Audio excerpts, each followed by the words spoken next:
آپ کیوں بڑبڑا رہی ہیں اور وہ بھی اتنی تیز آواز میں؟ نہیں تو، اسے اپنے اقدام پر حیرت سی ہوئی۔ پلیز آپا اپنے آپ کو سنبھالیے۔ کیسے سنبھالوں نازیہ، مجھ سے برداشت ہی نہیں ہو رہا تو کیا کروں؟ لوگ پیار میں اندھے ہو جاتے ہیں، آپ بھی ہو گئی۔ مگر وہ تو ہمہ وقت شاطر بنا رہا۔ وہ اس لیے کہ عمیر نے کبھی آپ سے محبت نہیں کی تھی، وہ تو اسی طرح کا لٹیرا تھا جس نے آپ کو بھی لوٹ لیا اور آپ سے پہلے نہ جانے اور کتنوں کے ساتھ اس نے یہ سلوک کیا ہو۔ مگر میں تو اس کی گلوکاری پر مر مٹی تھی۔ آپا وہ گلوکار شاید اچھا ہو، مگر انسان ایک شخص برا تھا اور برے لوگوں سے دوستی نہیں رکھی جاتی۔ مجھے اس کو یہ کم از کم بتانا تو چاہیے نا کہ میں اس کی حقیقت سے واقف ہو چکی ہوں، رابعہ نے کہا۔ کوئی فائدہ نہیں ہوگا۔ شرمندہ تو ہوگا نا کہ میں نے اس کی چوری پکڑ لی۔ کیسی بچوں جیسی باتیں کرتی ہیں آپ، اس ٹائپ کے لوگ کیا شرمندہ ہونے والوں میں سے ہوتے ہیں؟ تو میں کیا کروں، اس کو کچھ بھی نہ جتاؤں؟ وہ کسی معصوم بچے کی طرح پوچھ رہی تھی۔ کچھ نہ کہیے کہ وہ آپ کے کہنے سے آپ سے اصلی والا نکاح تو کرنے سے رہا، جس نے مہر کی رقم میں اتنا بڑا جھوٹ، نکاح میں جھوٹ، رجسٹر کے کاغذ پر صرف آپ کے دستخط کروا کے فرضی مولوی بلا کر ڈرامہ رچایا ہو، تو سونے کا سیٹ اور ڈائمنڈ کی انگوٹھی بھی کہاں کی سچائی ہوگی؟ مجھے پورا یقین ہے وہ ساری چیزیں بھی جعلی ہوں گی۔ نازیہ کی ہر بات اس کو سچی لگ رہی تھی اور سر پھٹا جا رہا تھا۔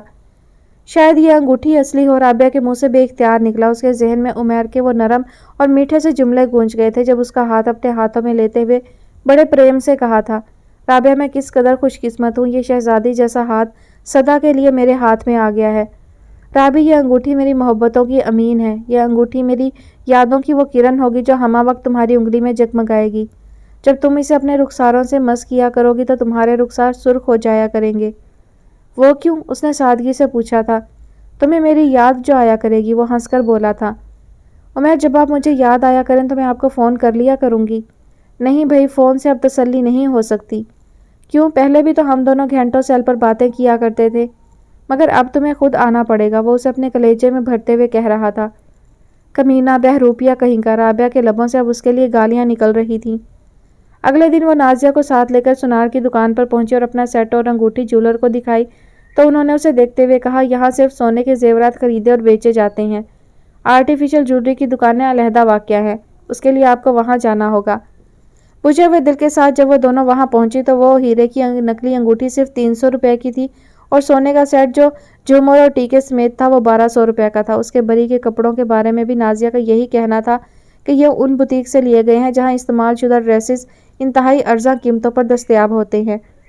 گھر آ کر رابعہ کا چہرہ مزید اتر سا گیا تھا۔ عمیر نے اسے ہر محاذ پر نقصان پہنچایا تھا۔ چھوٹے چھوٹے معاملات میں بھی اس نے کمینگی دکھائی تھی۔ میں بھی پاگل ہوں، جب نکاح ہی نہیں ہوا تو باقی معاملات کی ویلیو ہی کیا رہ جاتی ہے۔ کاش وہ مہر تھوڑا سا ہی رکھ لیتا مگر جعلی نکاح نہ کرتا۔ اس کے اس اقدام نے اسے خود اپنی نظروں میں گرا دیا تھا۔ 4 دن بعد عمیر کا فون آ گیا۔ اپنا موبائل کیوں آف رکھا ہوا ہے تم نے؟ اس نے شکایت کی۔ چارج نہیں تھا، وہ بمشکل بولی۔ یار کب آؤ گی؟ فوراً ہی لہجہ خوش آمدی سا ہو گیا۔ ابھی کچھ نہیں کہہ سکتی۔ جانو آج آ جاؤ نا، وہیں جہاں ہم پہلی بار ملے تھے۔ نہیں عمیر، میں نہیں آ سکتی۔ کیسی بیوی ہو، اپنے میاں کا خیال تک نہیں ہے۔ ہاں بہت بری جو ہوں۔ نہیں جانو تم کیسی ہو، یہ کوئی میرے دل سے پوچھے، ذرا اپنا ہاتھ بڑھاؤ اور میرے دل پر رکھو۔ ہاں اب بتاؤ، میرے دل کی دھڑکن تمہیں اپنے دل میں محسوس ہو رہی ہے یا نہیں؟ کوئی اور وقت ہوتا تو رابعہ عمیر کے یہ جملے سن کر ہی شرما جاتی اور آنے کی اسی لمحے حامی بھر لیتی، مگر وہ اپنے آپ پر حتی الامکان قابو پاتے ہوئے بولی، سوری عمیر، میں نہیں آ سکوں گی۔ کیا مصیبت آ گئی جو آیا نہیں جا رہا؟ رکشے کے پیسے نہیں ہیں یا ٹیکسی نہیں ملتی؟ کہو تو گاڑی بھجوا دوں۔ میں نے بتایا نا اماں کی طبیعت خراب ہے۔ ارے اپنی اماں کو گولی مارو۔ کیا کہہ رہے ہو تم؟ جانتے بھی ہو۔ ہاں ٹھیک کہہ رہا ہوں، تم فوراً آؤ، تھوڑی دیر بعد چلی جانا۔ نہیں میں ایسا ہرگز نہیں کر سکتی، اس نے دانت پیس کر کہا۔ رابعہ میں نے نکاح نامے کی کاپی بنوا لی ہے، کم از کم تم اپنی کاپی تو حفاظت سے اپنے پاس رکھو، وہ اسے ڈاج دیتے ہوئے بولا۔ اچھا تم نے کاپی بنوا بھی لی؟ وہ تنک کر بولی۔ مجھے معلوم ہے تم اسی بات سے ناراض ہو، مگر میں اپنی مصروفیت کے سبب ہمیشہ بھول جایا کرتا تھا۔ مگر کل میں نے خاص طور پر مولانا صاحب کے پاس جا کر ان سے کہا، وہاں سے نکاح نامے کی کاپیاں بنوائیں، اب تم آ رہی ہو تو تم بھی اپنے ساتھ لے جانا۔ وہ انتہائی سنجیدگی سے جملے آہستگی سے اس انداز میں ادا کر رہا تھا جیسے وہ کوئی بے حد ذمہ دار قسم کا شخص ہو جسے ایسی دستاویز کی اہمیت کا بخوبی اندازہ بھی ہو۔ عمیر تم نے خوامخواہ اتنی پریشانی اٹھائی۔ ظاہر ہے کہ یہ میری ذمہ داری تھی، اس میں پریشانی کی کیا بات ہے؟ وہ اس کا لہجہ سمجھ نہیں سکا تھا۔